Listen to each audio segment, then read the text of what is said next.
Bonjour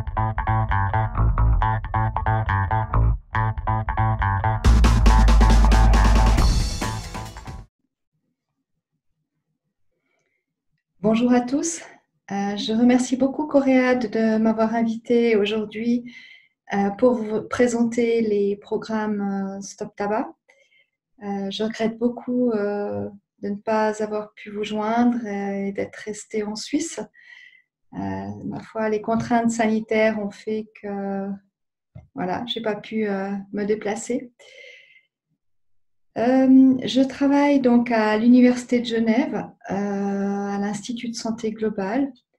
Je suis tabacologue et psychologue. Je m'occupe des programmes Stop Dépendance depuis plus de 20 ans. Donc, j'ai participé au développement, à la maintenance et à la diffusion de ces programmes. Et je suis très heureuse aujourd'hui de pouvoir vous les présenter.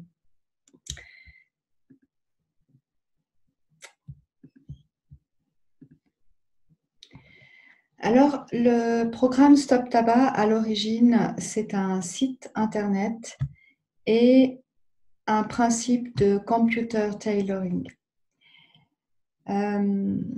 Donc, à l'origine, nous avons créé le site internet pour déployer un coach personnalisé afin d'aider les personnes qui souhaitent arrêter de fumer.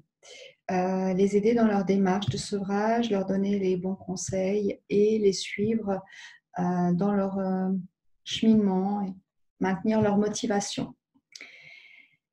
Donc, le programme Stop Tabac, c'est avant tout un site internet et puis au sein duquel il y a toute une série de prestations différentes. Donc, j'ai déjà parlé du coach. Il y a des chatbots, une tribu, des témoignages, il y a l'accès à des réseaux sociaux et à une application smartphone.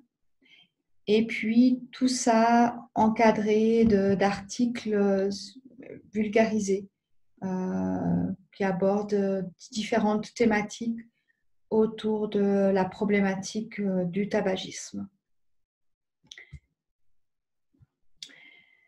Le programme Stop Tabac a l'avantage d'être déployé au sein d'une université, ce qui a permis dès le départ de la réalisation d'études et d'essais randomisés pour tester les produits qu'on y développait. Donc, ça a été le cas pour le coach, où on a pu démontrer une efficacité de cette approche. Le coach multiplie par 2 les chances de succès dans l'arrêt du tabagisme pour un follow-up de 6 mois. Des essais randomisés où en fait les personnes étaient dans un vrai coach et dans un coach beaucoup plus simplifié, n'ayant pas tous les conseils qui sont prodigués. Et donc, on a comparé ces groupes et on a pu démontrer que ceux qui avaient le vrai coach, eh bien, parvenaient mieux à arrêter leur consommation. Le site internet a également été souvent analysé par des revues, par des journaux, par des magazines. Et une étude américaine l'a classé, a fait une étude comparative de sites internet et l'a classé comme l'un des meilleurs à l'échelle internationale. Ça, c'était en 2004. Et puis, l'application smartphone, qui est donc plus récente, qui est un produit plus récent.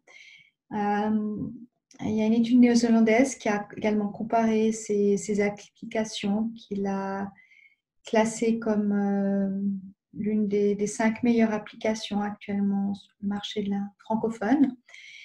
Et ce que je peux dire aussi, c'est qu'on est en train de l'évaluer, cette application. Il y a une étude randomisée qui est en cours.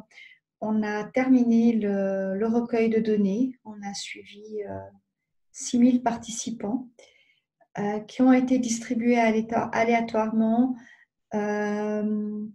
dans un groupe de personnes qui utilisaient la vraie application et un autre groupe de personnes qui utilisaient une application placebo, une fausse application qu'on a créée. Et en fait, nous allons donc comparer ces deux groupes en espérant de voir que les personnes qui ont la vraie application parviennent vraiment bien à arrêter de leur consommation et si possible avec un follow-up d'une année. Mais bon, on attend donc on va attendre les résultats. Je pense qu'au cours de l'étude devrait être publiée, je pense, au premier trimestre l'année prochaine. Le programme Stop Tabac, il bénéficie d'une bonne visibilité parce qu'en fait, ça fait 20 ans qu'il est sur le marché et puis qu'il est sur la toile. Et donc, il est assez bien répertorié par les moteurs de recherche. Et puis, du coup, ça fait venir pas mal de visiteurs. Et donc, chaque mois, on dénombre 230 à 240 000 personnes différentes qui viennent visiter le site, qui restent environ 1 minute 40 à 2 minutes en moyenne sur le site. L'application smartphone, avant l'étude, elle avait 23 000 utilisateurs différents par mois. Donc téléchargements, si on veut bien, 23 000 téléchargements par mois, iOS et Android cumulés. Et puis, on a aussi une visibilité qu'on essaye maintenant depuis 2 ans de déployer sur les réseaux sociaux avec les moyens que l'on a. Alors maintenant, je vais vous parler un petit peu plus précisément du coach, le computer tailoring.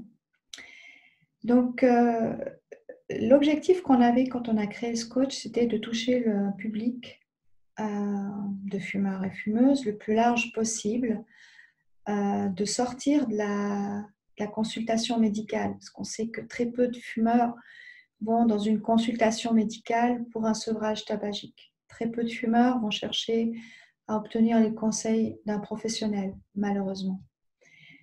Donc, notre idée, c'était d'aller chercher ces gens-là le plus loin possible et de les ramener avec une motivation à arrêter de fumer et aussi dans l'idée que ces gens-là se donnent les moyens pour parvenir à leur succès, à un sevrage réussi. Le coach propose une offre permanente, c'est donc pas une offre ponctuelle, ce qui est très intéressant parce qu'on est présent toute l'année. Donc vous l'avez bien compris, il donne des conseils personnalisés adaptés à toute situation, que ce soit le fumeur qui envisage d'arrêter, le fumeur qui arrête ou qui a arrêté, ou l'ex-fumeur qu'on doit renforcer, eh bien, le coach il prend en considération toutes ces étapes-là du sevrage avec un suivi sur une année. Globalement, les contenus du texte, enfin des informations qui sont données sont basées sur plusieurs théories.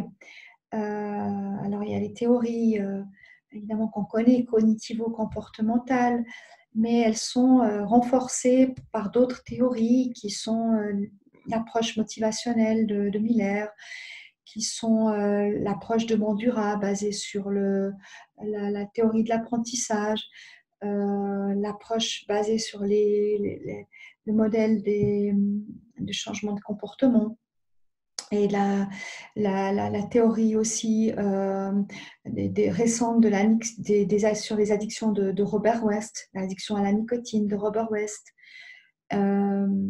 Et puis, on tient compte aussi des méta-analyses, des recherches qui mettent en avant l'efficacité des médicaments. Donc, on tient compte de ces théories-là aussi dans les conseils que l'on donne, notamment sur les substituts nicotiniques. Le coach, c'est donc une approche personnalisée avec un suivi par email pour entretenir la motivation sur une année. Et donc, la personne reçoit des emails au début à des intervalles très rapprochés et puis à mesure que le temps passe, à des intervalles un peu plus distants. Et enfin, l'utilisateur a accès à sa page personnelle où il peut voir son évolution personnelle. Et cela sur la plateforme avec un login et un pseudo. Donc, ça donne ça. Vous voyez ici, je vous ai mis quelques captures d'écran où on voit un petit peu le contenu de ces pages personnelles. Et je vais juste revenir en arrière là, voilà. Plus précisément, comme je vous explique là maintenant, plus précisément comment ça fonctionne. Donc, en fait, on établit un profil d'utilisateur. À partir de là, on pourra avoir une arborescence pour lui donner des conseils adaptés. Donc, pour ce faire, on utilise des questionnaires basés sur des échelles psychométriques qui sont validées. Et puis, on établit des scores. Alors, vous avez le score du degré de dépendance, motivation à arrêter de fumer, la perception des symptômes de sevrage, comportement tabagique.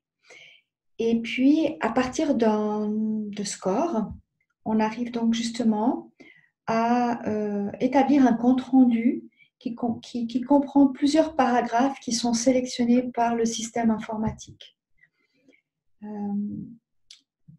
La personne, elle a donc, comme je vous ai déjà montré avant, des tableaux récapitulatifs, calendrier des objectifs, un journal personnel. Elle reçoit des liens pour avoir des informations supplémentaires. Et puis, elle a aussi des liens vers des adresses de consultation pour un petit peu l'orienter vers des professionnels de la santé qui peuvent également l'accompagner dans cette démarche de sevrage. Accompagnement qui reste indispensable.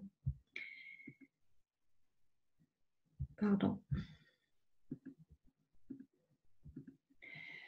Je parle maintenant de l'application smartphone, donc, qui existe en iOS et en version Android et iOS. Donc, c'est un petit peu la même approche que le coaching, c'est-à-dire que vous avez un profil qui est défini, où la personne elle répond aussi à un certain nombre de questions et donc qui permettent d'établir certains scores, comme j'ai décrit précédemment.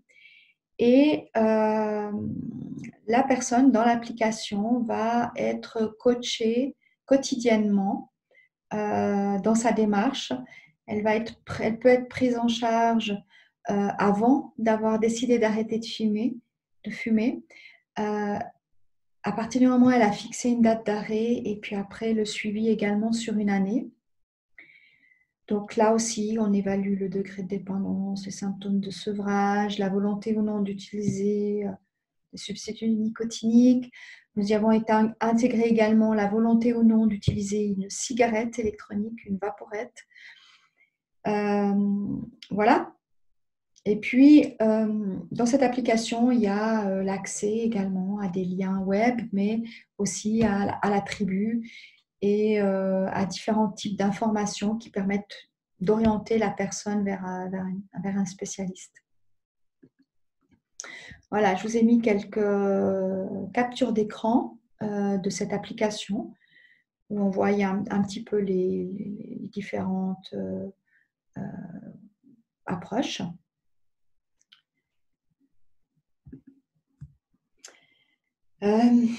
Pour entrer un petit peu plus dans comment on déploie une application, donc, ce qu'il faut savoir, c'est que c'est une technologie qui évolue constamment. On était, il y a encore 10 ans en arrière, avec que du natif. Ça veut dire que tout était programmé par un développeur. Tout était développé. Hein. Actuellement, on bascule dans ce qu'on appelle du React Native, c'est-à-dire qu'il y a des modules open source qui se déploient, que vous pouvez utiliser. Donc, c'est des modules qui sont déjà programmés et que vous pouvez utiliser et qui peuvent être intégrés dans votre application. Par exemple, si vous voulez faire un graphique, vous avez déjà tous des déploiements qui sont faits, open source, que vous pouvez réutiliser pour intégrer dans une application. Je pense qu'on va gentiment vers la possibilité où chacun sera à même de créer sa propre application sans passer par des agences de développement. Mais c'est peut-être pas pour tout de suite, peut-être pour demain, mais quand même pas pour tout de suite. Voilà. Le développement d'une application, ça nécessite une maintenance et des updates constants. C'est assez compliqué et assez pénible parce que, comme vous savez très bien que vous devez tout le temps faire des mises à jour de votre smartphone, surtout chez iOS par exemple, eh bien, nous, derrière, on doit suivre parce que des fois, ça fait que ça ne marche plus. Et donc, on doit faire de la maintenance et on doit régulièrement procéder à des tests, des user tests avec des utilisateurs en fonction du type d'appareil qu'ils sont pour voir si tout marche bien. Il y a une nécessité de suivre l'avancement technologique, comme j'ai dit avant, parce que en fait, comme les appareils changent, les écrans changent, deviennent plus gros, les boutons, avant il y avait plein de boutons, il y en a jusqu'à ce qu'il n'y en ait plus qu'un rond en bas au fond de l'écran, puis maintenant vous n'en avez plus. Les derniers appareils, maintenant vous n'avez plus qu'un écran. Donc tout ça, ça nécessite des changements ergonomiques de l'application que vous développez, parce qu'en fait, les utilisateurs, ils apprennent progressivement à scroller de manière différente, faire déployer les menus de manière différente. Et donc, il y a des tendances comme ça qui apparaissent sur le marché et vous devez les suivre. Des tendances ergonomiques et des tendances de design. Voilà, donc ça génère des coûts importants de développement que vous multipliez chaque fois par 2 parce qu'iOS et Android, c'est pas pareil. Et puis, tout ça, comme ça coûte cher, ça demande à ce qu'on recherche constamment des sources de financement et des partenariats. Et je pense que pour une version future comme celle que vous voyez là, qui n'existe pas encore, disons, elle n'existe pas vraiment parce qu'elle n'est pas publiée, elle est pour le moment en version projet. Et bien là, tout simplement, on n'a pas l'argent pour la déployer, on n'a pas suffisamment d'argent. On est en recherche de partenariats pour faire ça, parce que c'est des dizaines et des dizaines de milliers de francs. Là, je veux vous parler d'un autre produit qui est le chatbot. Depuis quelques temps, on a déployé ça sur notre site internet parce que c'est un petit peu aussi à la mode actuellement. C'est une nouvelle approche de coaching qui est assez intéressante pour des programmes comme le nôtre parce qu'elle permet de dialoguer en fait l'information. Donc, ça permet de donner l'information plus courte, plus interactive, avec la possibilité de sélectionner des thématiques variées. Donc, on peut faire plusieurs chatbots, c'est ce qu'on a fait. Par exemple, là, on en a déployé 3. Un sur l'évaluation de la dépendance, un autre sur l'évaluation des symptômes de sevrage.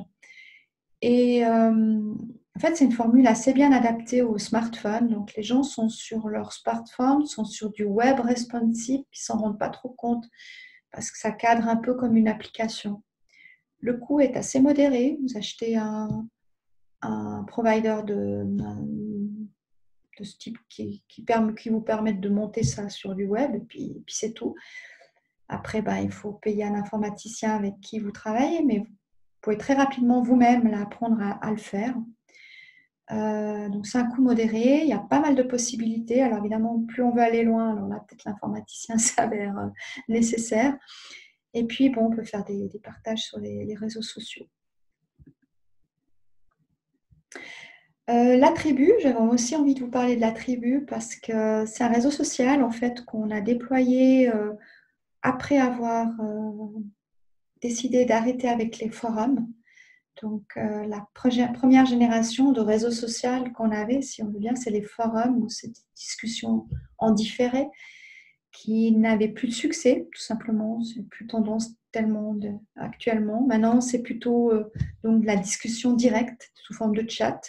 Donc, c'est ça la tribu, c'est du social support chaté en direct, 7 jours sur 7, avec une modération, 7 jours sur 7.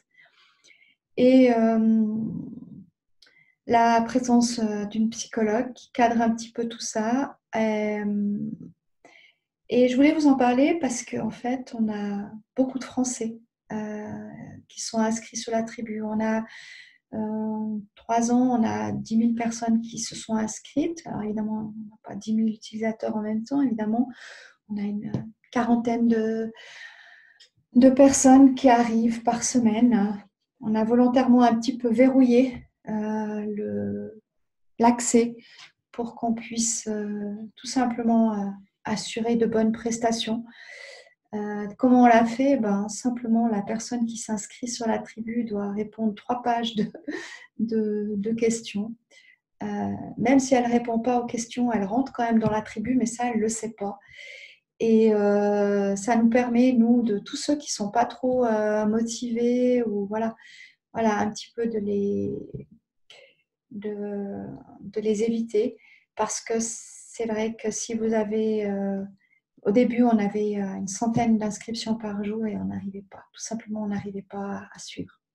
Donc, on a un petit peu verrouillé et là, ça donne quelque chose d'assez sympa. C'est un potentiel. Pour nous, c'est plus de l'ordre de l'approche expérimentale qui mériterait d'être évaluée, qu'on n'a pas le temps de le faire. Il y a énormément de contenu qu'on pourrait évaluer. Et si quelqu'un s'intéresse à cela, qu'il prenne contact avec moi.